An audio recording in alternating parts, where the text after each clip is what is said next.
Санариптешүү бизге кандай жеңилдиктерди алып келди? Өлкөдөгү электрондук кызматтар коомчулуктун жашоо тиричилигине кандай таасир берүүдө?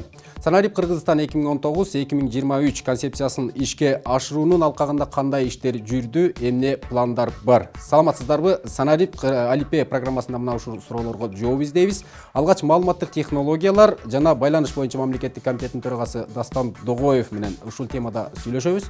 Дастан Давлетович, саламатсызбы? Куш келипсиз. Сөз сизде. Рахмат, саламатсыздарбы? Урматтуу телекөрүүчүлөр, урматтуу Кыргыз Республикасынын жарандары. Сиздерге маалым болгондой, биз азыркы убакытта жалпысынан дүйнө жүзүндө болуп жаткан өзгөрүүлөрдү көрүп жатабыз. Эң негизинен санариптик технологиялар адамдын ар кайсы жашоо тармактарына кирип, аны менен бирге экономиканын ар кайсы тармактарына, мамлекеттик башкаруу системада, мамлекеттик жана башка кызматтарды көрсөтүүдө жалпысынан бир кандайдыр бир жаңы бир өнүгүү моделин алып келүүдө. Санариптик технологиялар күндөн өнүгүп, биздин күнүмдүк жашоо турмушубузду жаңы бир моделге жана жаңы бир формага алып келүүдө. Ушундай көрүнүштөрдү эске алуу менен жана санариптик технологиялар кандай адамдын жашоосуна таасир этет тууралуу багытында Кыргыз Республикасынын президентинин жеке демилгеси менен Санарип Кыргызстан аттуу санариптик трансформациялоо концепциясы иштелип чыккан. Бул концепция 2019-2023 жылдарын өзүнө камтыйт. Эң негизинен бул стратегияга ылайык 3 стратегиялык максат коюлган. Биринчиден болсо бул жарандардын, адамдын жалпы санариптик көндүмдөрүн өнүктүрүү. Бул ушул санариптик экономикада, ушу жаңы доордо жаңы ыкмалар менен эффективдүү жана сапаттуу колдонуп, адам өзүнө кошумча жаңы мүмкүнчүлүктөрдү түзүү болуп эсептелет. Экинчиден болсо бул жалпысынан болгон кызматтарды жана кандайдыр бир сервистерди санариптик технология негизинде алуу жана көрсөтүү. Үчүнчүдөн болсо экономиканын ар кайсы багыттарында санариптик технологияларды комплекстик бир кандайдыр бир жолдо колдонуп, жаңы өсүү моделин алып келүү. Эң негизги максат бул жарандардын көндүмдөрүн өнүктүрүү жана ушул ыкмалар менен колдонуу жана санариптик форматта кызматтарды алуу үчүн Санарип Алипе аттуу программаны ишке киргизүүдөбүз. Бул программанын эң негизги максаты коомчулукка санариптештирүү жаатында болгон терминдерди, аларга ушундай түшүнүктөргө тууралуу маалыматтарды берүү, аны менен бирге практикалык түрдө санариптештирүүнүн эң негизги жыйынтыктарын жана жакшылыктарын ушул программа аркылуу көрсөтүү. Ошондуктан жалпы кыргызстандыктарды биз менен болууга чакырабыз. Бул программа кызыктуу жана санариптештирүү жаатында жалпысынан маалымат берет деген үмүттөбүз. Чоң рахмат. Рахмат, Дастан мырза. Санарип Кыргызстан 2019-2023 концепциясын реализациялоо алкагында ишке ашып жаткан балдарга туулгандыгы тууралуу күбөлүк жана сүйүнч пул берүү темасында сөздү уланталы. Сиздердин иштериңиздердин бир бөлүгү болгон балага сүйүнч пул берүү темасында алдыда бир сюжетти көрөлү, андан кийин программабызды уланталы. Рахмат. Вот это все вручную набираем. Электрондошкон система калкка кызмат көрсөтүүдө бир топ эле жеңилдиктерди алып келди. Биз мисал катары мамлекеттик каттоо кызматынын ишин айталы. Жарандар жаңы төрөлгөн балага туулгандыгы тууралуу күбөлүк алууда мурдагыдай кабинеттен кабинетти кыдырып, кагаздан кагазды көтөрүү мүшкүлү азыр компьютердик ыкмага өттү. Все, көрдүңбү, сонун бизде азыр. Бар жогу оңой, бунун бар жогу кол менен жазчубуз да биз. Жаңы ыкмага жарандар кыйла эле көнүп калышты. Адистери үчүн да келгендердин өздүгүн тактоо көп түйшүктү жаратпайт. Мурдакыдай кезек күткөндөрдүн саны азыр бир топ азайган. Мурдакы жылдары 70-60 жылдары бир кайсы бир документтер колго жазылып, анан кийин бир оңдоолор, түзөтүүлөр мындай мыйзамсыз чекте жүргүзүлүп келген.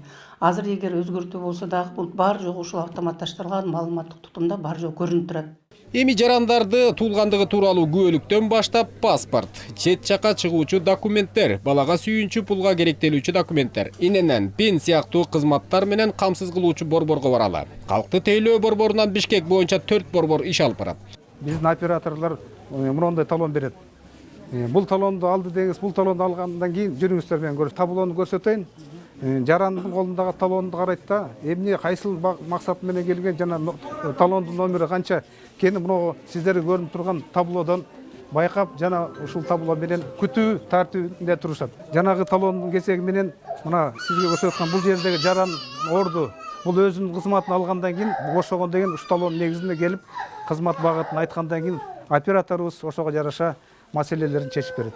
Документ чогултуу деле мурдакыдай өтө татаал эмес. Балага туулгандыгы тууралуу күбөлүк алуу үчүн ата-энелер кайсыл документтерди жанына алып алса болот? Ата-энесинин паспорту керектелет жана медициналык справкасын ала келиш керек. Аны үчүн ата-энеси эмес, башка туугандары деле кайрылса болот. Кайрылгандан кийин эгер бардык документтери жайында болсо, 15 мүнөттүн ичинде ала алат. Балага туулгандыгы тууралуу күбөлүк алуу жана сүйүнчү пулду алуу иштери өлкөнүн бардык аймактарында электрондук кызмат көрсөтүү системасында ишке ашып жатат. Эгерде жарандар түшүнбөгөн айрым маселелер болсо, мамлекеттик каттоо кызматынын атайын сайтына кирип жалпы маалыматтарды алганга мүмкүнчүлүк бар.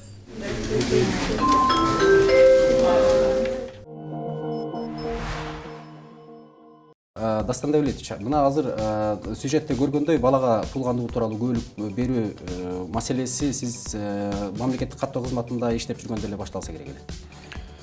Туура, чоң рахмат.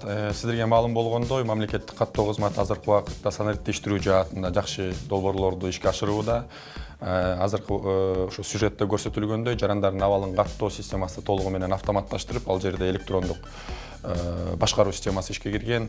Ошонун негизинде бүт туулгандыгы тууралуу актысын каттоо жана башка жанагындай каттоолордун баары электрондук форматта жүрүп, ошонун негизинде жарандарга электрондук кызматтарды көрсөтүүгө азыркы убакытта шарттар түзүлдү. Аны менен бирге мамлекеттик каттоо кызматы азыркы учурда ошол системанын негизинде электрондук санариптик документтерди берүү тууралуу мамлекеттик каттоо кызматынын башчысы айтты. Мен ойлойм, ушундай долбоордун баары негизинен эң негизги максат бул бир эле ошо автоматташтырылган системаны киргизүү эмес. Бул жарандарга кызмат алуу учурунда комфорттуу, жөнөкөйлөшкөн, ыңгайлуу шарттарды түзүү, анан жанагындай кезекте турбастан электрондук ыкмалар менен кызматтарды алуу болуп эсептелет. Ошондуктан мындай кызматтарды дагы андан ары электрондук форматка өткөзүү менен жарандарга санариптик форматта көрсөтүү боюнча иштер уланат. Рахмат. Сиздин кыска жана так жоопторуңуз үчүн чоң ыраазычылык билдиребиз. Ишиңизде ийгилик болсун. Урматтуу телекөрүүчүлөр, биз алдыда Кыргыз Республикасынын Эмгек жана социалдык өнүгүү министрлигинин үй бүлөнү, балдарды колдоо жана мамлекеттик төлөмдөр боюнча башкармалыгынын башчысы Самаган Асанов менен балдарга берилүүчү сүйүнчү пулдар туурасында маек курмакчыбыз. Самаган Альтурович, саламатсызбы? Кош келипсиз студиябызга. Биз ушул сүйүнчү темабызга ылайык сүйүнчү пулдарды берүүнүн жолдору деги эле кайсыл мезгилдерде берилет, мына ушуга байланыштуу алдыда кыскача ролигибиз бар. Мына ошону көрүп алып туруп анан маегибизди уланталы. 2018 жылдын 1 январынан тарта мамлекет жаңы төрөлгөн балага бир жолку балага сүйүнчү акчалай төлөмүн берүүнү баштаган. Балага сүйүнчүнү кимдер ала алат? 2018 жылдан баштап төрөлгөн балдарга, асырап алынган жана камкорчулукка алынган наристелерге да берилет. Кайсыл өлчөмдө балага сүйүнчү берилет? Балага сүйүнчү ар бир балага 4000 сом. Эгерде эгиз, 3 же андан ашык төрөлсө, анда ар бир балага дайындалат. Балага сүйүнчү төлөмүн дайындоого арызды кайсыл жерге тапшырыш керек? Балага сүйүнчү төлөмүн алуу үчүн арызды жашаган жери боюнча жарандык абал актыларын каттоо органына, калкты тейлөө борборлоруна жана маалыматтык киоскаларга жазуу керек. Ошону менен төмөнкү документтерди кошо бериши шарт. Арыз ээсинин паспорту, банк эсеби жөнүндө маалымат. Балага сүйүнчү төлөмүн дайындоо үчүн арызды ким тапшыра алат? Ата-энесинин бирөөсү, камкорчу, асырап алган адам, ишеним каттын негизинде ишенимдүү адам. Балага сүйүнчүнү дайындоо үчүн өзгөчө шарттар. Балага сүйүнчү үчүн арыз бала төрөлгөн күндөн баштап 6 ай ичинде тапшырышы керек.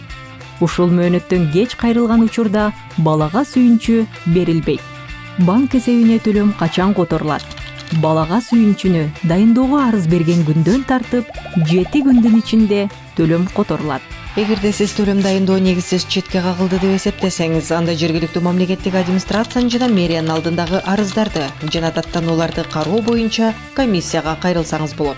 Бардык суроолор боюнча факты түрүндө жашаган жериңиздеги райондук же шаардык эмгек жана социалдык өнүгүү башкармалыгына кайрылууңузду суранабыз. Же эмгек жана социалдык өнүгүү министрлигинин сайтына 0312 30 01 26, 0312 62 45 48 жана 0556 66 00 24 номерлерине кайрылсаңыздар болот.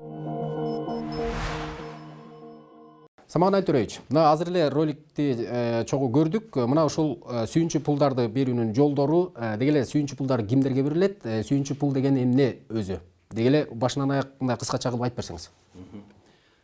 Бул сүйүнчү пул өзү бул норма 2018 жылы 1 январда кирген. Ошого ылайык бул бир жолу төрөлүүчү жөлөк пул болуп эсептелет. Бул төлөм бала төрөлгөндө, ошо балага сүйүнчү деп аталат дагы, ошо балага төрөлгөндөн соң берилүүчү мамлекеттик төлөм.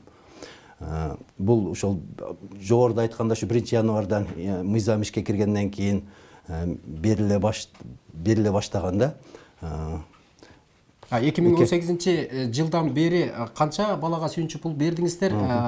Деги эле ошол 2019 жыл ичинде дагы канча балага сүйүнчү пул? Эгерде статистикага кайрыла турган болсок, 2018 жылы 90 миңден ашык балага ошо сүйүнчү пул берилген. Былтыры болсо 2019 жылы 161.759 балага берилди. Айырмасын өзүңөр деле байкап атасыңар, ушу 1 жыл менен 2 жылдын айырмасы чоң. Бул 18 жыл азыраак берилип калган себеби менин оюмча ошо биринчи жаңы мыйзам кабыл алып, анан элдерге мындай маалымат көп жетпей, ошол себептен мындай сүйүнчү пул аз алынган го деп эсептейбиз. Эми санарип заманы деп атабыз. Ушул санариптешүүбүз заманында деги эле электрондук кызмат көрсөтүү жарандарга. Мына ушул жаатка келгенде деги эле сүйүнчү пулдарды берүүдө ушул электрондук кызматтын ийгиликтери кандай болууда? Эгерде бул маселе кайрыла турган болсок, биринчи ошо мен айтпадым, январда ошол жөлөк пул бериле баштаган. Бул жанакы биздин райондук башкармалыктар бар да, биздин жарандар ошо райондук башкармалыкка арыз жазып, анан жана банктардан өздөрү жанакы эсеп ачып, ошентип жүрүп олтурган. Бул ошол арыз жазгандан кийин ошол жөлөк биздин ошо сүйүнчү пулду алганга чейин убакыт 1 айдан ашык мөөнөттү түзгөн да. Анан ушуга байланыштуу өкмөттүн атайын тескемеси чыккан 5 февраль 2019 жылы.